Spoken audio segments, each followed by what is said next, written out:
just taking a moment to just let the bones rest in the hammocks of the fascia.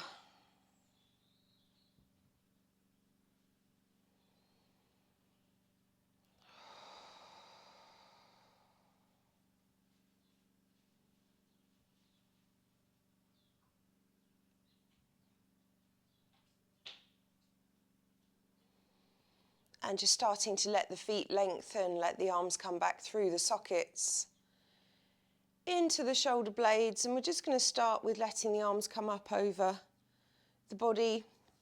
I've got these lovely palms, just feeling like they've got weights in the palms so the arms can come back through the sockets.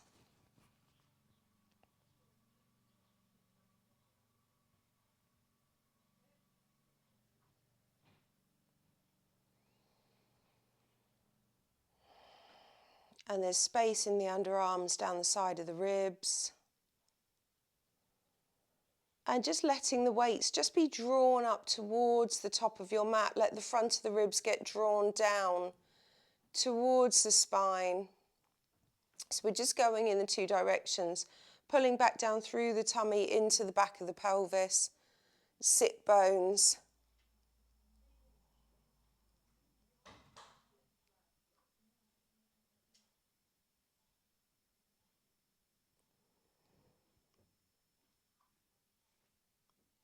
And then just the hands just coming out and round.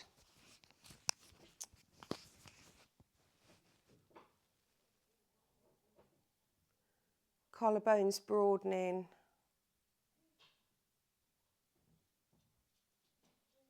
And just noticing the difference in the two sides.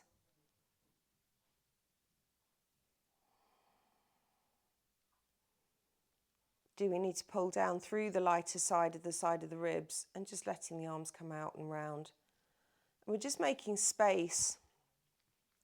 Initially, we know that the arms have got a tendency to roll around the front of the body, so we just want to let the shoulder blades go towards each other on the back of the body.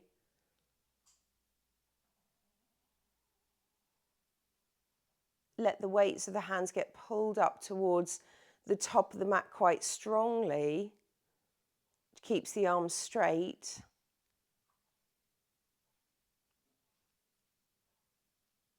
Just being wary of that bend in the elbows that happens when we run out of road in the chest. You'll feel that as you really encourage the weight of the hands to be drawn away and the arms get pulled out of their sockets, it really affects the tissues around the front of the chest where we can find a bit of resistance there. So just coming back to the center, we're going to let the elbows drop onto the floor. Pointy parts of the elbows get pulled down into the ground and the long arm bones get pulled down into the ground. We're just going to roll the feet onto their edges. So just letting the feet roll onto their outer edges and onto their inner edges, just creating space in the ankle.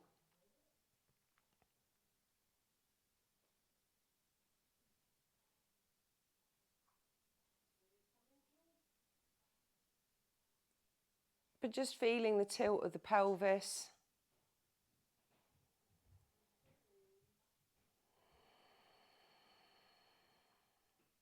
That just releases the hip flexors on the front. And then just going to let the feet become heavy, just noticing both sides equal, at the back of the pelvis equal. Big toe joint in the inside of the heel gets pulled down into the ground, and the long little toe side on the other foot gets pulled down into the ground. We're just going to pull down. And just the knees start to go over to the side, just into that laying twist.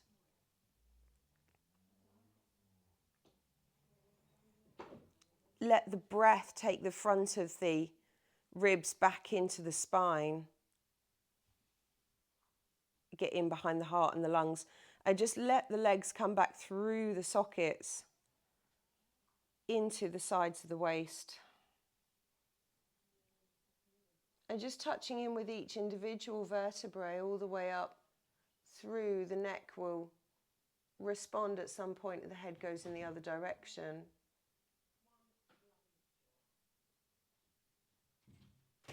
The feet get pulled down into the ground, back of the pelvis gets pulled down into the ground.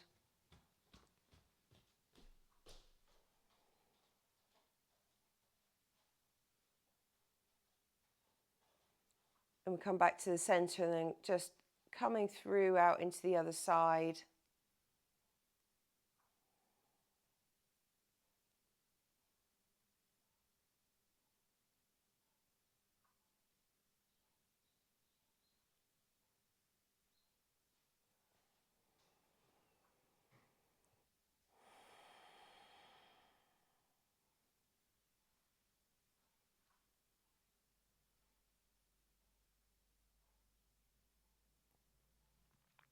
And again, the two sides might be very different.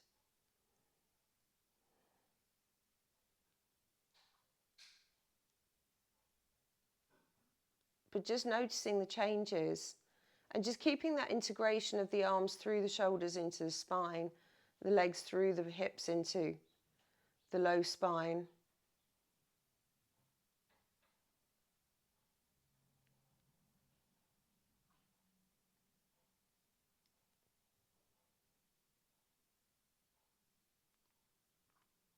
Because that's the driver for coming back to the center.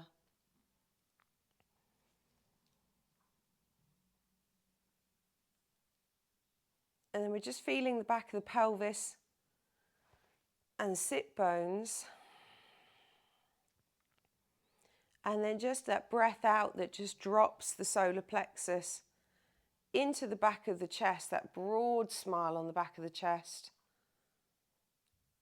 Take you up through the shoulder blades, broad smile into the back of the head. And just letting the knee float in towards you. So we'll take the right knee in initially. And just that big toe of the right foot just extending away to find the puddle, the imaginary puddle, at the end of your mat. And then coming back in. And there's two ways that you can do this. You can have your left foot on the floor as a stabilizing force. We don't want the back of the pelvis to move. The ribs are heavy. And we can just tap the toe into the puddle and then come back in. Or you can have both knees in towards you.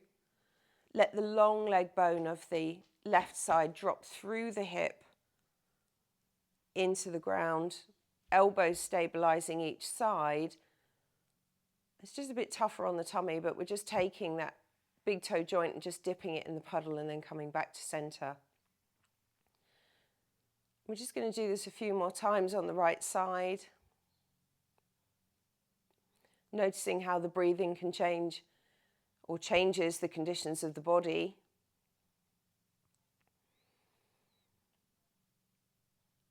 Noticing if it's the heel that's more interested in coming down to the floor first than the toe. And just once more, coming back to the center, we're going to change over sides, so let the foot come into the ground and rest. Can take the knees just in and out to the sides a little bit, just like a little wave there. And then the left knee can float in towards you. And again, we can leave the right foot on the floor as a stabilizer, or we can let the knee float in towards us. And just noticing that that makes things a little bit more challenging. And you can change halfway through. And we're working with the big toes in the inside of the heels, so the foot that's on the floor or the foot that's in towards you as your stabilizer. You want that big toe joint in the inside of the heel to be nice and heavy. And then the big toe on the left foot. Just looking to find that puddle. Notice the point where the back of the pelvis or the ribs start to change. They get affected or pulled around. And if that's the case, pull your puddle, closer in towards you.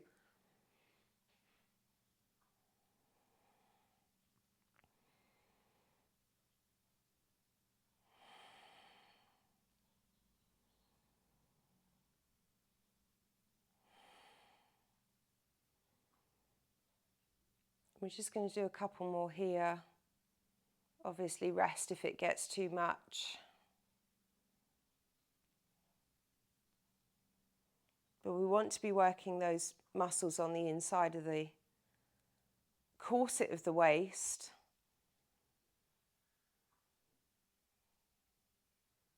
And then just bringing the feet back down.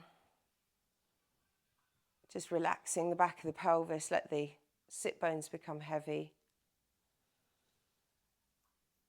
Feel that the pelvis can roll away slightly, the front of the hips disappear into the top of the legs. And we're going to pull down through the left foot and just let the right knee float in towards you. And feel the heel in that sky hammock, just letting the leg bone just fall back through the socket. We start to find that nice rotational quality.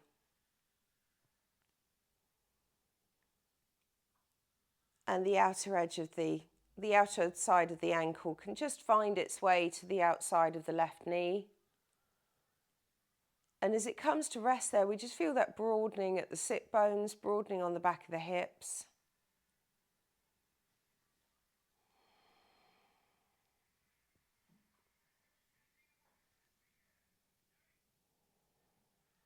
And then just letting the knees just float in towards you. If that feels good, it might be enough just to let the ankle rest on the outside of the knee, but we want that broadness again on the back of the pelvis. We leave the sit bones heavy and rolling away, so there is a lengthening, there is a stretch that happens, or that we feel in the back of the hip.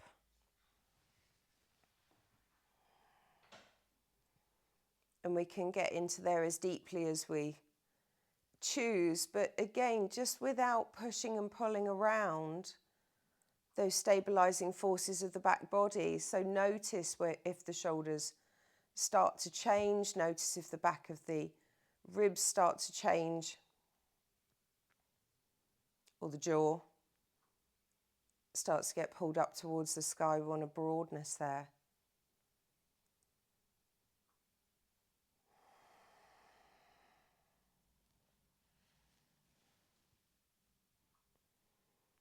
And we just release that foot back down.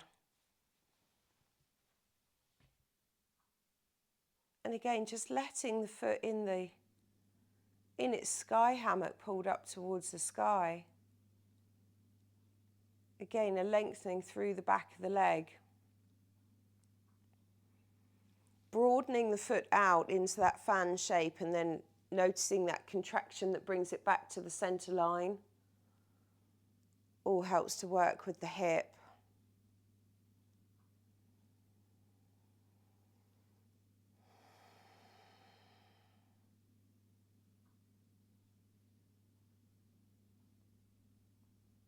And just noticing, navigating the joint.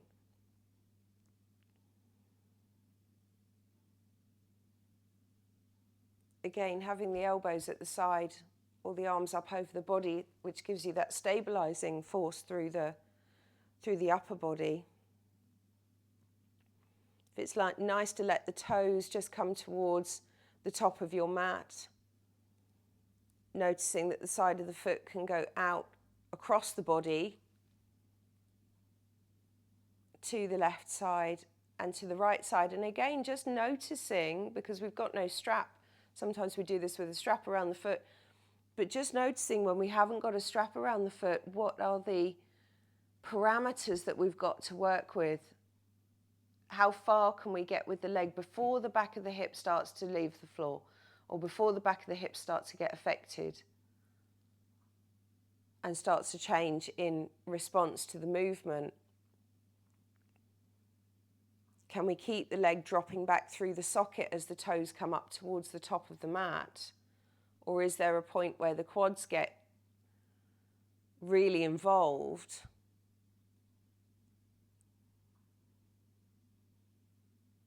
We start to really come into that sporadic feeling of the spiral of the long leg bone that comes back through the socket into the hip, and we start to create space in the hip, and there's a space to the side of the waist that starts to open up. So we just let the leg fold back down and find the ground, and just pause here for a moment. Just notice how one side feels to the other. You might find that there's quite a marked difference in one hip now.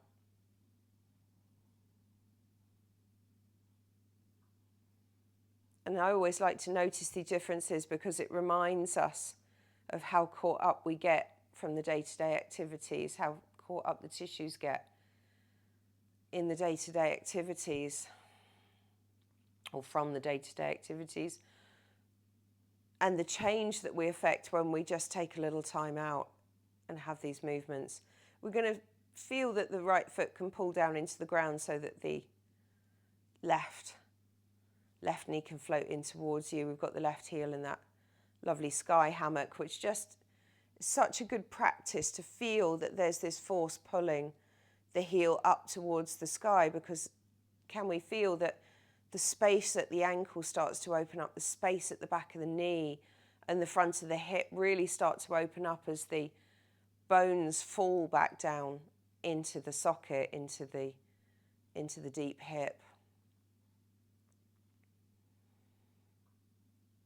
Can we do that? And the ankle just floats down to sit on the outer side of the knee.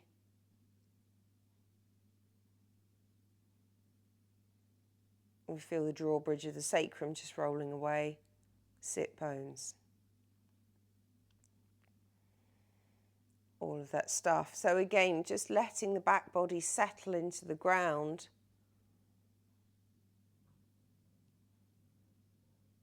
If it's nice to float the knee in towards the body, then you can. If you're happy just resting and it's a deep enough sensation in the back of the hip with the foot on the floor, just stay there. It's being okay with where the body wants to be, not where the mind thinks it should.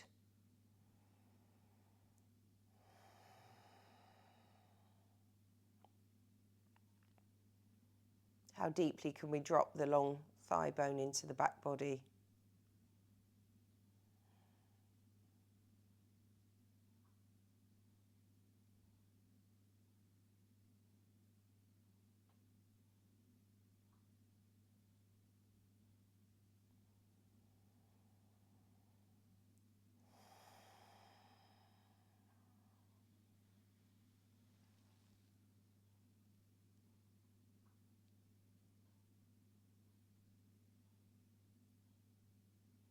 And then just letting the foot just come back down to ground if it was up in towards you. Stabilise down through the right foot, and then just finding the heel of that left foot pulled up towards the sky. We're going to broaden the foot again. Great practice, getting dexterity in the feet.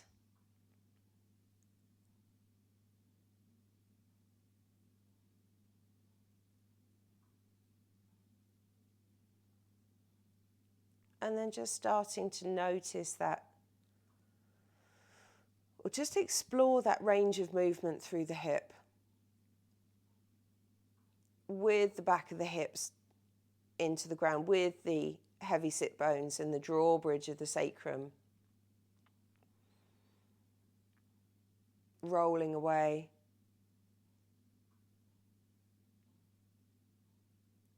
And just noticing as if we are taking the leg from side to side, if we're taking the left leg over to the right, is there a point where the right knee responds and starts to come in towards the midline? And the same as when we take the knee out to the side, is there a point where the right knee starts to respond and starts to drop out to the right side? It becomes a stabilizing force. And they're not wrong, they're just things for us to notice. Because if the corset of the waist, if the sides of the waist don't do the movement or don't stabilise the movement, something else can. And this is where we get into tightnesses in the hips and tightnesses in the shoulders. You might notice there's a point where when the leg goes out to the side that the shoulders start to come up round the ears. The body will stabilise itself. Can we send the work back into the central core system? And then we're just going to let that leg fold back in.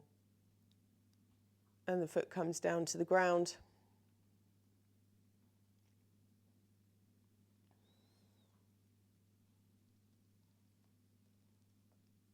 And just taking a moment just to let the arms come up over the head, have a little bit of a stretch out through the ribs. If we got any tension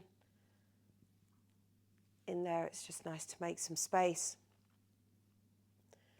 And then we're just going to come over onto whichever side is comfortable for you. We're going to find our way up into our square pose.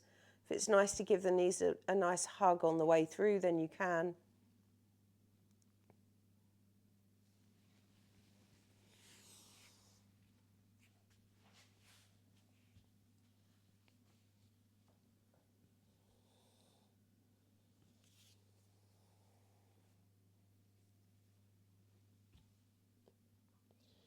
But the palms of the hands and behind the knuckles,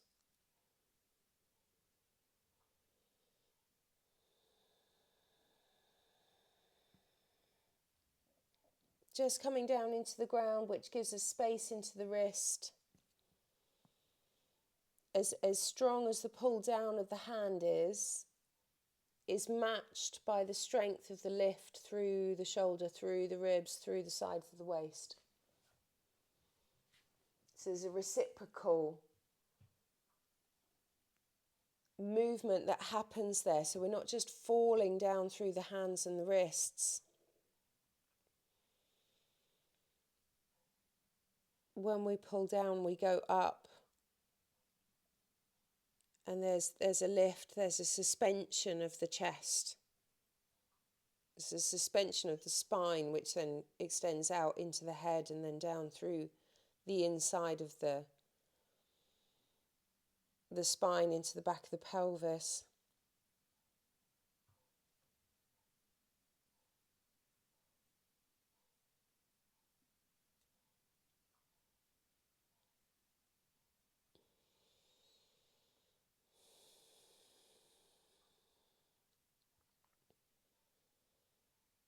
Brings us into the opening credits of something that we might call cat pose. So we start to just touch in with each individual vertebrae, and that's enough. We can create space between each individual vertebrae long before anything like cat pose even happens. We start to unwind the compression that's caused by being upright day to day in this movement.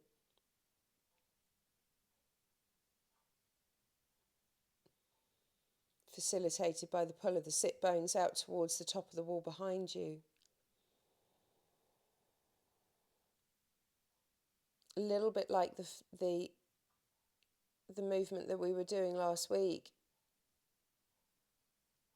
There's a reciprocity there. If we feel that the sit bones get pulled away towards the top of the wall, it takes the low spine long, and it gets longer and longer and longer and longer and longer, and the sit bones get further and further away. And there's a point where we just reach the edge of that, and there's a drawing down through the feet, through the front of the ankles, through the sit bones, and the pelvis tilts, and we start to walk up through the inside of the spine. And it takes us in the other direction. So our cat pose becomes very intuitive again.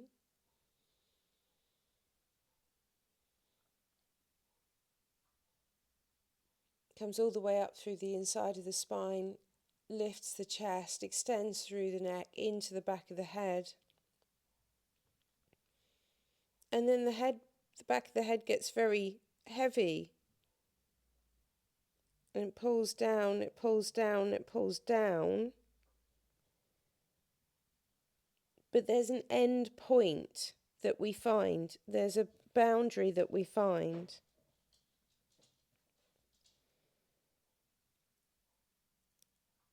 That then the jaw naturally draws back into the back of the head.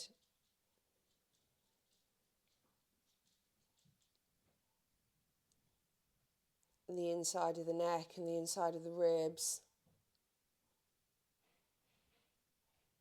And the low spine. And we end up going back in the other direction in our cat pose.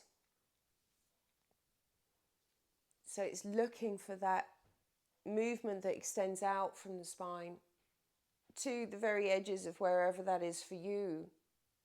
And then that's natural drawing back in the opposite direction. We can explore that.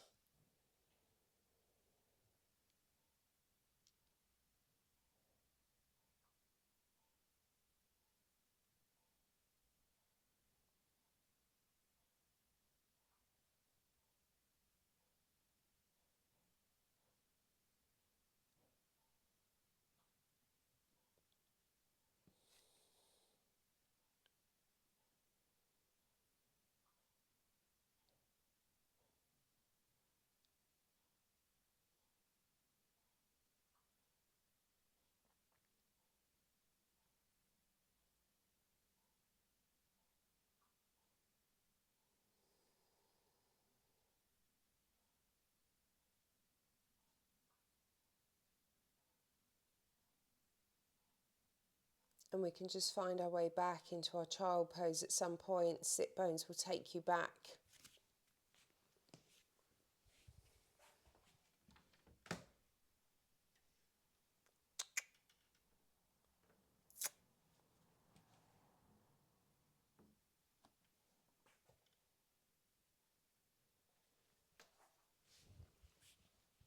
Just leaving the hands pulled down into the ground.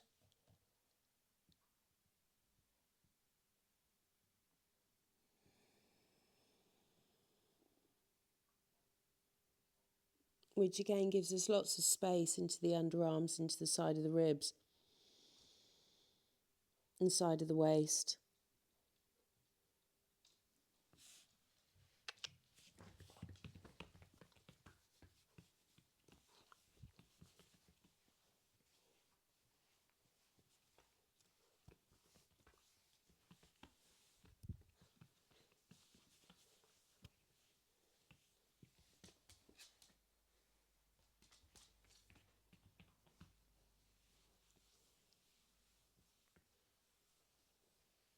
So this time when the hands and the feet pull down into the ground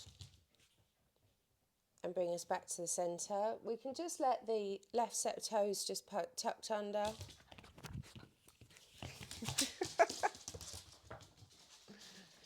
Come on. Come on. Come on.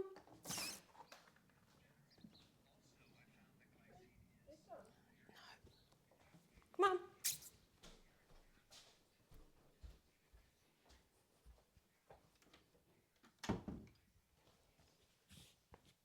And we're just going to feel those toes just pulled down into the ground and the heel just as the foot starts to stretch out.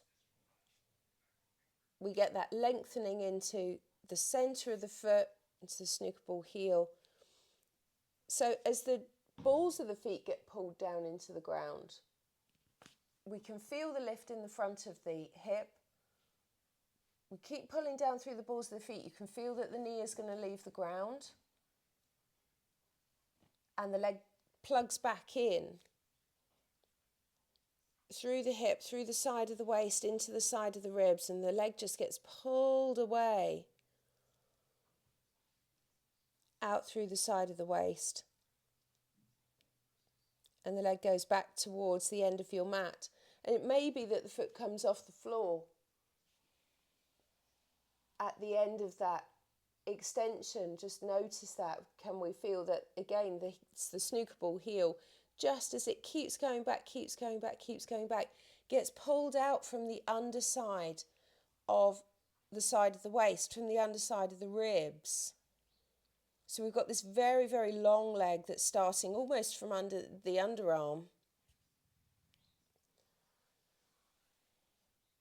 And as the knee comes back in, it's interesting, as the knee comes back in, just noticing how far we've shifted out of the midline.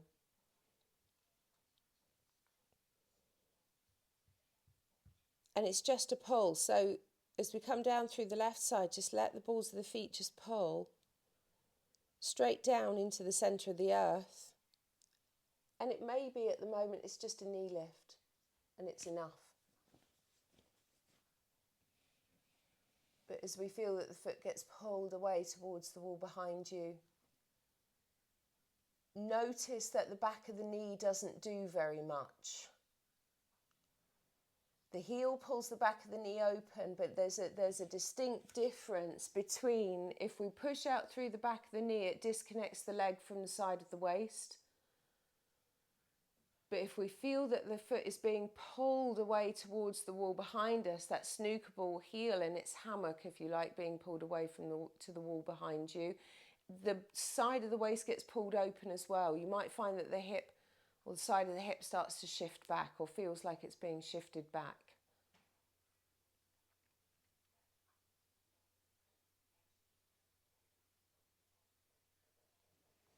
Depending where you are in your journey, you might want to do both legs at the same time. You can let one just be pulled out of the waist going back, the heel pulled back towards the wall, and once you've got that leg and it's stable and we've got this pull down, there's a combination of the pull down of the toes into the ground, and there's a combination of the pull back from the heel as well. We've kind of got that side of the waist sorted. Then we can pull down through the hands. Again, can we pull down through the hands, pull the floor apart a little bit, which is going to stabilise you at the shoulder a bit more. And then we just bring the other leg in exactly the same. It's a strong movement, so be gentle with yourself. Feel the pull of the hands down into the ground. Feel that you can really pull the floor apart with your hands. You'll feel the elbows swing round to look back towards you, and you'll feel that broadness that happens at the shoulder, at the collarbones and underneath the shoulder blades. It draws the ribs back in towards the spine, and it gives you the stability that you need for the other leg to follow.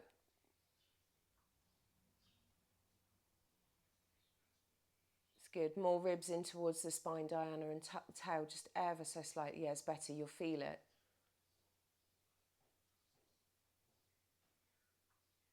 Not a big fan of tucking the tail under, but if you are hypermobile and you drop into the low spine, it's just that little roll of the tail down towards the heels just changes that top of the sacrum, low spine crossover.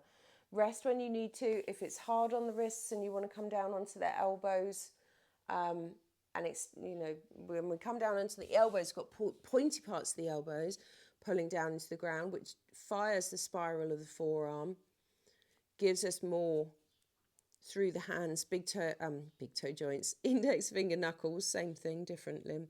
Index finger knuckles and the thumb get pulled down into the ground. And again, we're looking for that shoulder blades together on the back of the body. And that lift and extend of the ribs that goes back as a result of that. Then the foot comes in.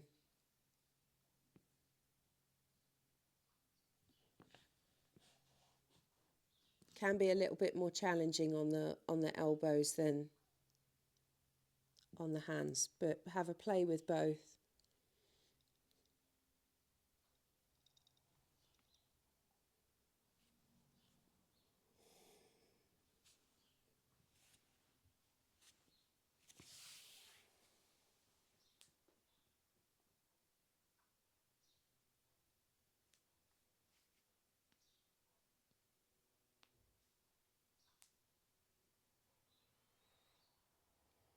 So the next time you come back down, just taking a moment in your child pose.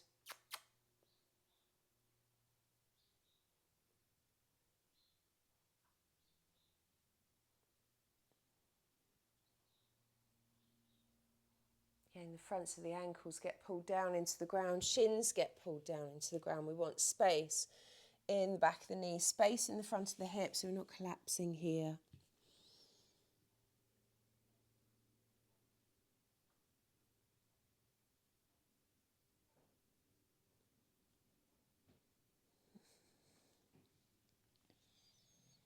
And hands and feet just pulling us back to the centre.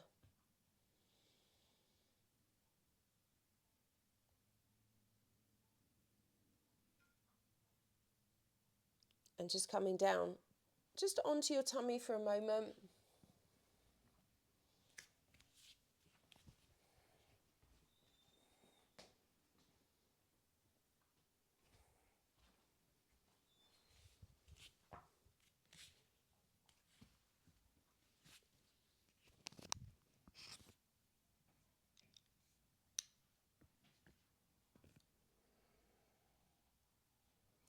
So just having the elbows somewhere up by the eye line,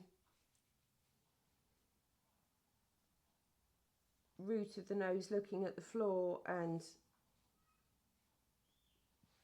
just finding those points of contact. So feeling that the big toe joints are getting pulled away towards the wall behind you, inside of the heel.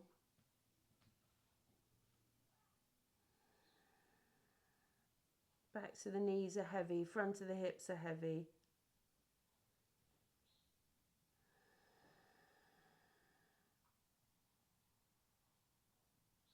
Back of the ribs are heavy.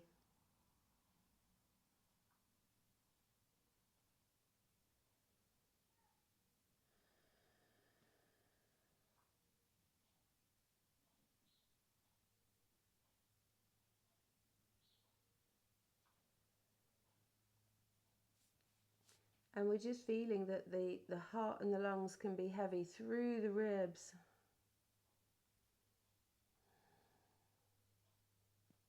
Again, sending the collarbones outwards towards the edges of the shoulders. It gives a broadness into the back of the head. So the pull down of the elbows and the pull down of the inside of the heels, the front of the ankles.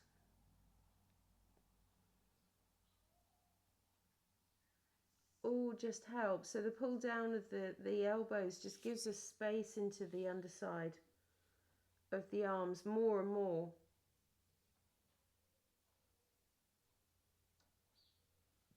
Sends the ribs back down towards the hips, gives you more space, but more connection down through the sides of the ribs and into the side of the waist as well.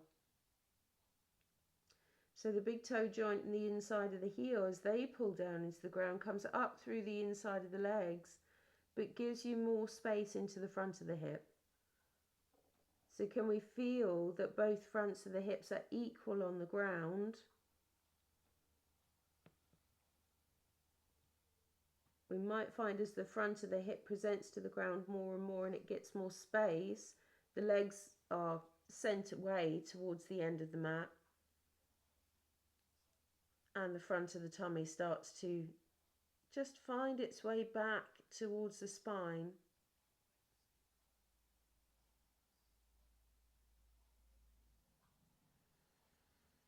Again, it's a bit like our cat pose. Start to touch in with each individual vertebrae.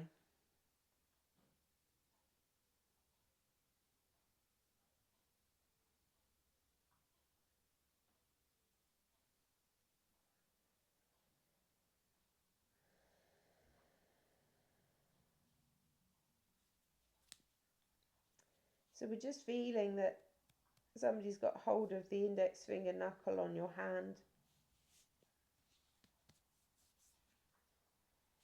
And you can let the palm rest into an imaginary hand.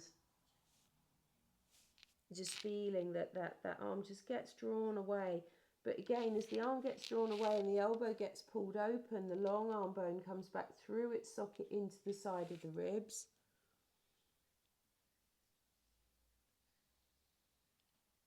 So as the arm starts to come off the floor, so do the ribs. It's a little bit like swimming. If we're in front crawl, we're interested in the arm being attached to or blending into the side of the ribs and the side of the waist. So it almost rolls us to one side a little bit as the arm comes off the floor. We can take that all the way through the ribs, through the tummy, through the hip, into the opposite foot. Feel that the big toe just gets pulled away. The leg gets taken out of the hip.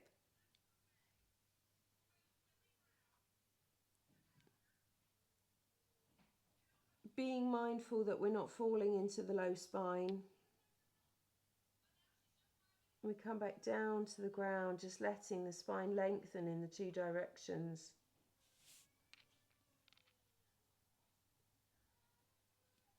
And then we're coming into the other side, so we're just feeling that nice pull down of the elbow, sends the arm back through the socket into the side of the waist. And then like someone just takes hold of our hand. Might be easier on one side than the other. One side slightly more complicit or compliant. But the side of the ribs get lifted, the side of the waist gets lifted, that takes us down into the opposite hip, and then we can just feel that the big toe is getting pulled away in the opposite direction. Very suspended. Feel that there's a deep opening on the front of the hips and deep opening on the underarm, front of the chest. Being mindful that the jaw and the neck and everything, just very, very passive, connecting back through themselves into between the shoulder blades. Just noticing if the opposite side still on the ground are starting to dig into the ground to stabilize. Can we just make them light and lifty again, come down? And we're just repeating on each side, just taking your time.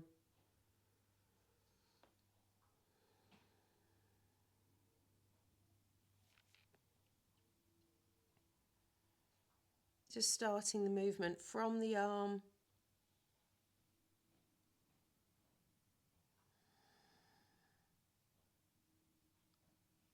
Doesn't matter so much about height.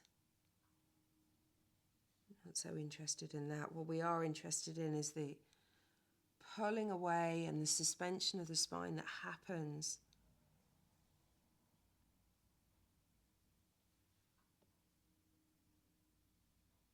as a result of that pull.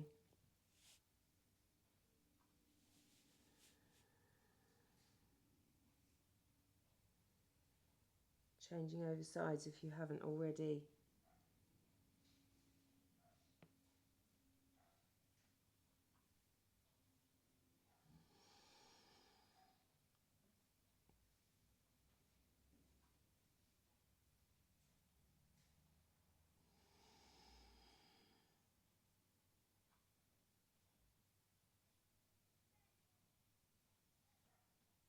And then just coming back down. We can take the elbows out to the sides, palms facing downwards, so elbows at shoulder height. Spreading out the fingers. We can feel the big toe joints. I've really got my hands and my feet muddled up.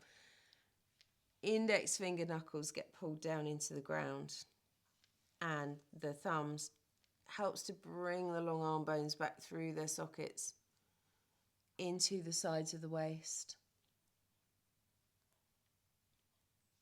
Bringing the shoulder blades together on the back of the body.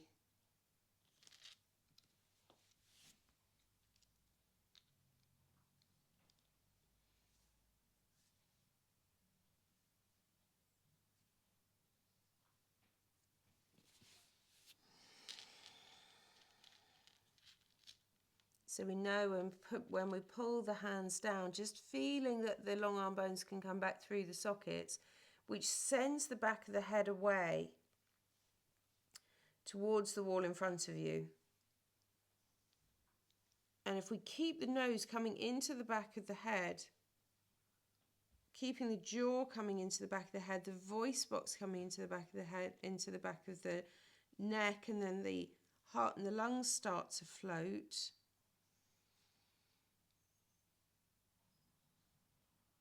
We get that length to the spine, that as the hands pull down, maybe the elbows start to lift. Maybe the spine starts to lift, the ribs get pulled back into the tummy. So we're not floppy through the solar plexus at all, because actually if the hands kept pulling down, then the tummy would come off the floor completely. It's a very strong movement, so be gentle with yourself. But what we can do is we can find our way here. Depends where you want to connect. So as the long arm bones come back through, they can lift the tummy off the floor. We keep pulling down through the feet and the front of the pelvis. And when we come back down to the ground, I'm just going to let the arms lift completely. Feel like you've got helium balloons underneath the elbows. Feel like you've got your hands on helium balloons. And we're just drawing the elbows down to the sides of the waist, a little bit like we're going to shine the floor in a nice in a nice circle. But can we just feel that we can roll the helium balloon or the ball down so the elbows come to the side of the waist, and then we can roll the ball all the way up to the top of the mat. Again, notice if you drop into the low spine or go up into the shoulders, we keep the jaw into the back of the head, we keep the heart and lungs into the between the shoulder blades, and we keep the ribs back into the low spine, which gives it nice length. Front of the hips are nice and heavy. Rest when you need to.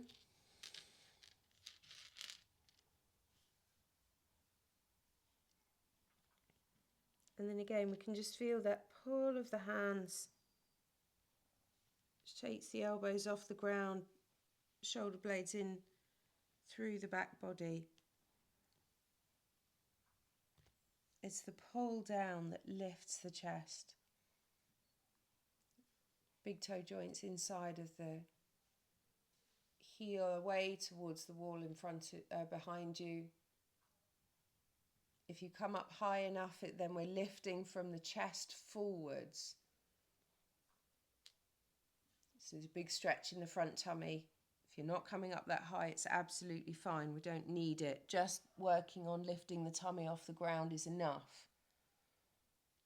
It requires quite a lot of strength in that area just to get the initial lift.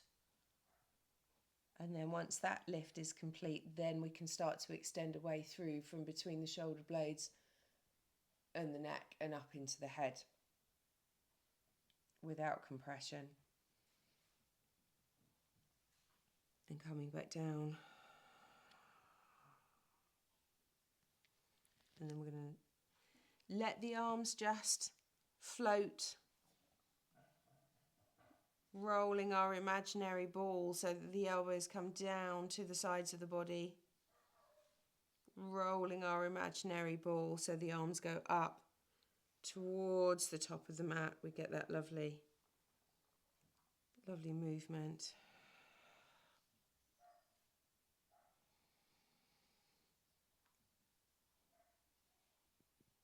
And then we can come back down.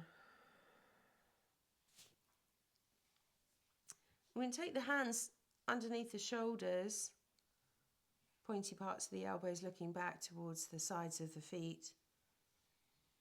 Nose comes into the back of the head, voice box into the back of the neck, heart into the back of the chest, and the tummy back into the spine, which all helps us just to float back.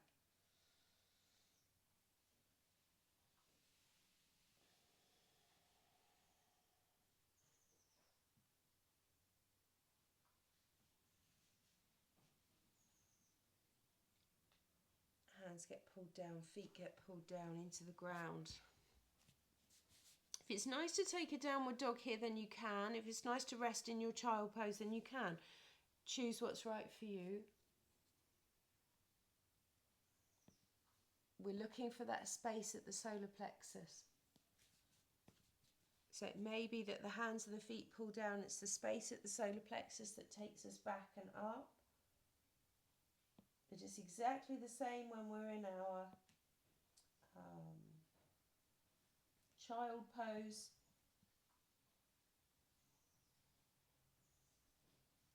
We want that space at the solar plexus drawing us back.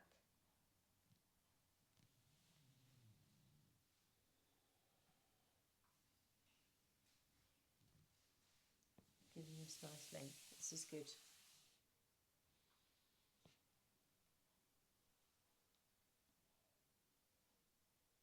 taking your time here. If it's nice in your downward dog to make circles with the heels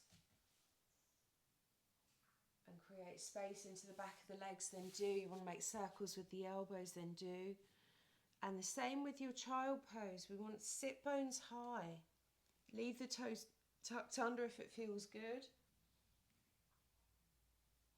It's just a case of pulling the hands and the feet down into the ground.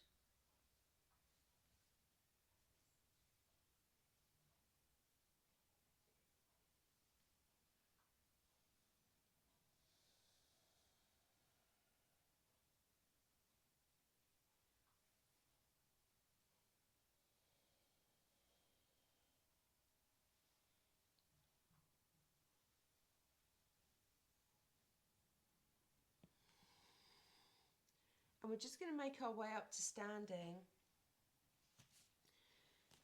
whether that's by bringing the foot through or coming up through your forward bend, whichever is good.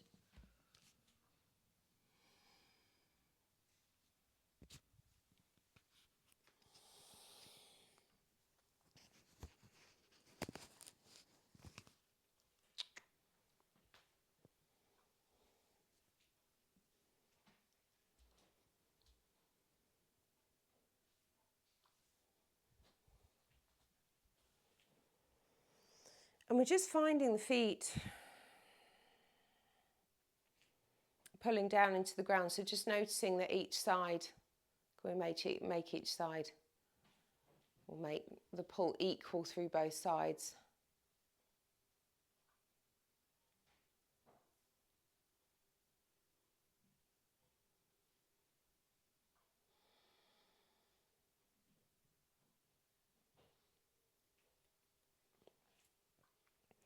And then we're just going to take the feet a little bit wider than hip width apart.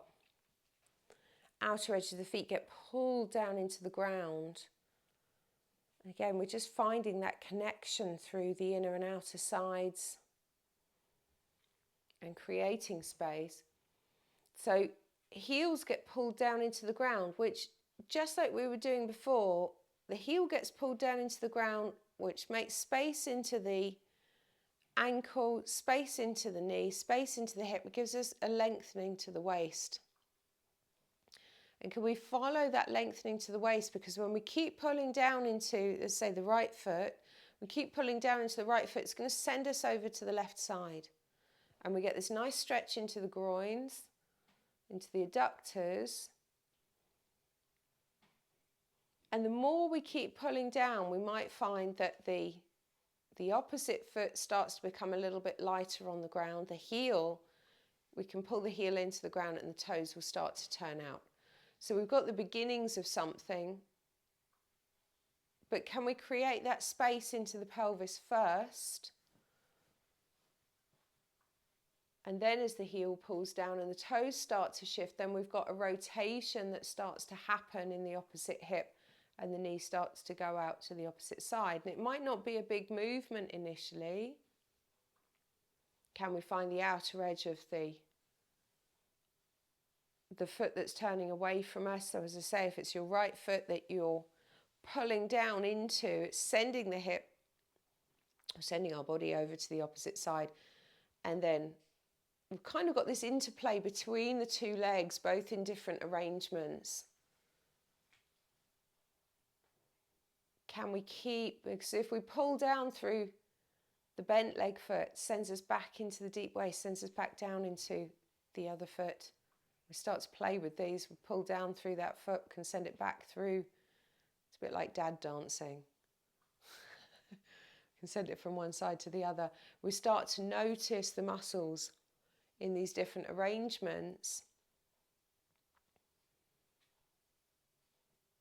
For those of us that are very flexible, we don't want the legs too wide apart, but we do want it to be challenging, but we also want to be feeling that upward lift through the pelvic floor into the tummy. So the more we keep pulling down through both feet, and eventually they do equal themselves out, the more we keep pulling down into those, then we start to come up through the center of the body, and then we'll start to come up through the arms. So again, that rib lift, can we find helium balloons underneath the underarms? So, and the index finger knuckle will pull the arm out of the waist, out of the opposite hip. And then the index finger knuckle on the other side will pull the arm out of that opposite hip.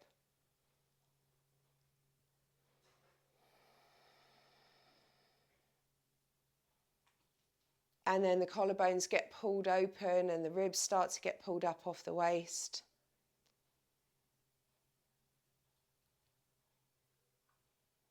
Have we still got freedom into the knees here? Have we still got freedom into the elbows here? The floatiness of the elbows will bring the arms back into the spine. The floatiness of the knees sends the femur bones, the long thigh bones back through the sockets into the deep waist. Can we let the waist get pulled about by the arms? The spine gets pulled about by the arms. It's good. So we'll let the arms come down. Give them a nice woggle. Can we pull down through the left foot that is that's facing outwards? If we pull down through there, we can let the heel pull down and the toes just come back in, and we start the shift through the pelvis. And it's just to notice as we shift through, that foot starts to pull down into the ground. It sends us over to the other side. The other side responds, pushes back. We get this kind of power play between the two sides of the body, which is useful because it means that then the legs aren't overworking, because we keep sending the work back into the deep waist, back into the pelvic floor, back into the corset of the waist. So the legs keep refinding the waist, and that lifts the diaphragm and the ribs. The foot turns. And again, it's just finding one side may not be the same as the other. One hip may not be the same as the other. Can we find that sporadic movement? And again, just like when we were laying on the floor, the back of the pelvis doesn't move. The back of the ribs are supported by this imaginary floor.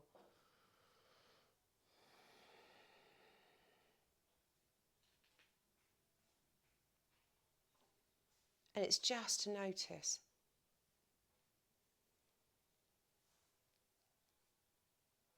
Can we keep that purling down into the floor? Can we keep feeding the arms back to the spine?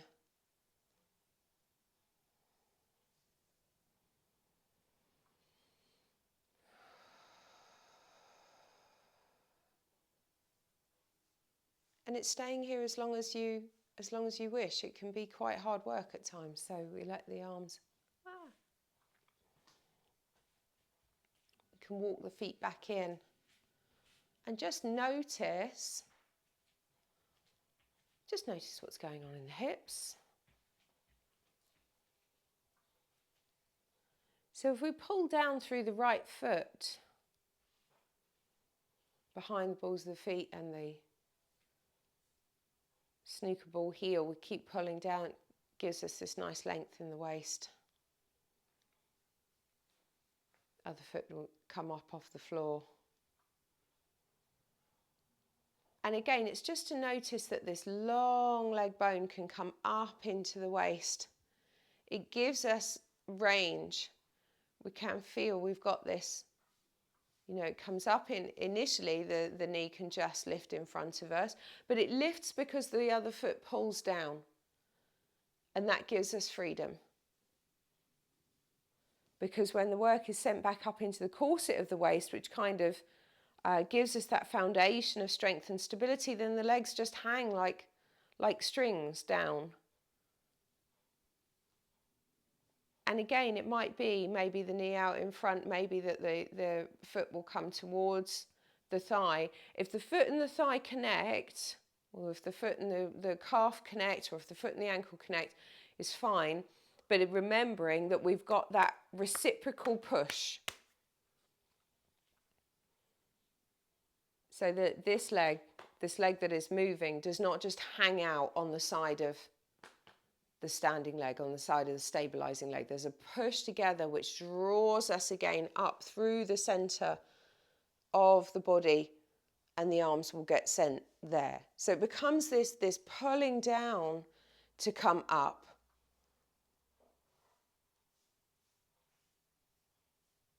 And then we never have to lift anything, because it's always this working with the pull of gravity down into the ground, which naturally lifts us. So we change over sides if you haven't already. Just starts with those opening credits of the pull. Can we get that lift through the waist initially? And then the leg gets involved.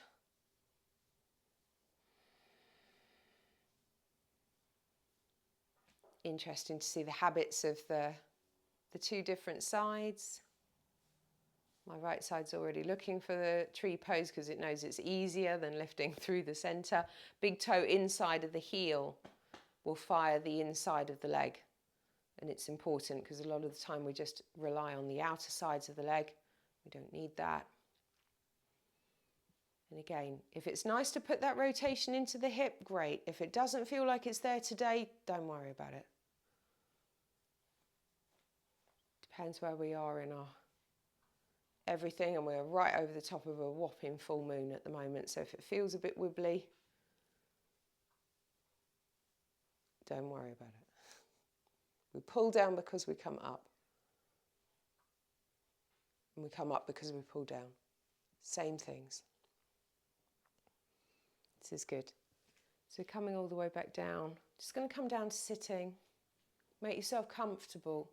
Have the cushion underneath your sit bones. Have the sofa at your back, whatever you like to have there. Finding sit bones and then getting in front of the sit bones. Such an important practice, because for a lot of us we're sitting behind the sit bones onto the coccyx. We get this nice round spine. So find the sit bones, pull them down into the ground. You go bump bump over the top of the sit bones, and then pubic bone starts to come down towards the ground. Feels different. If it's nice to have feet in towards you or feet out in front, whatever feels good. Wherever the feet are connecting with the ground, they pull down into the ground as well. Gives us this nice lift up through the spine, into the underside of the skull, all of that stuff.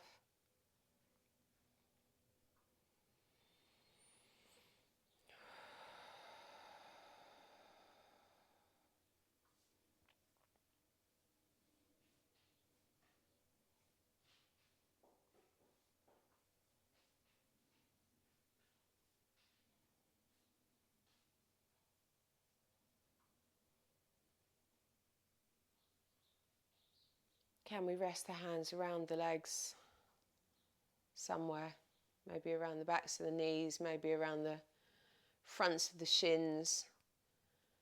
Wherever the palm can make contact, so that it has got that, again, it's got that leading edge back into around the back of the ribs and up through the neck into the back of the head.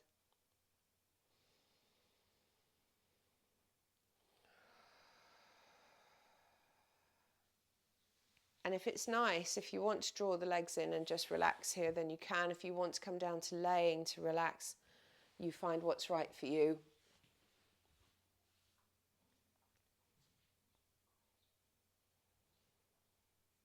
Just take a moment just to let the bones rest in the hammocks of the fascia.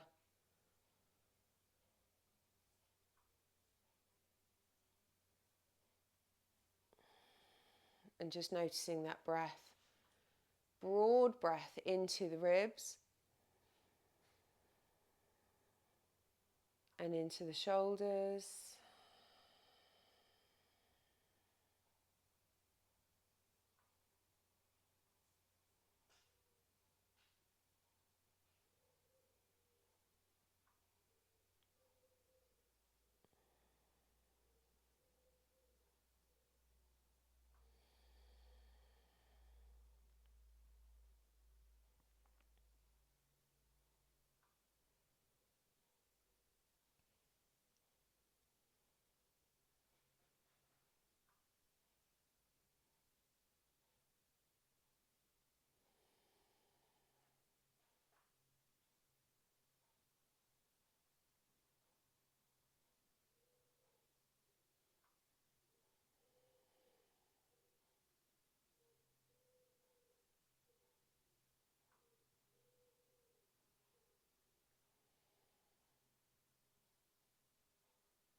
And just giving the fingers and toes a wiggle.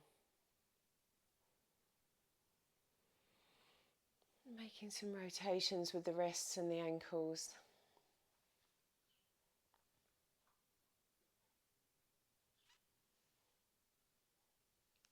Taking the arms up over the head and the legs long for a nice stretch through your body.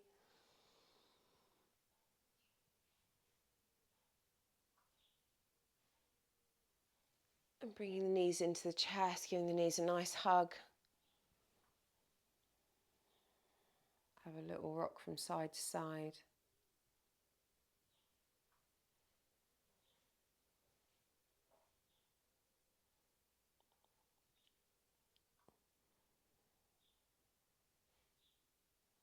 Coming over onto whichever side is comfortable for you and returning back to sitting in your own time.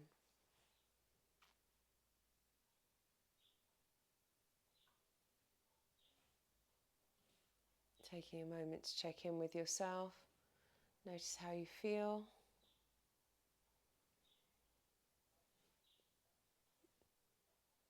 This is good. It's been a pleasure as always. I hope you found that useful. Thank you so much for joining me.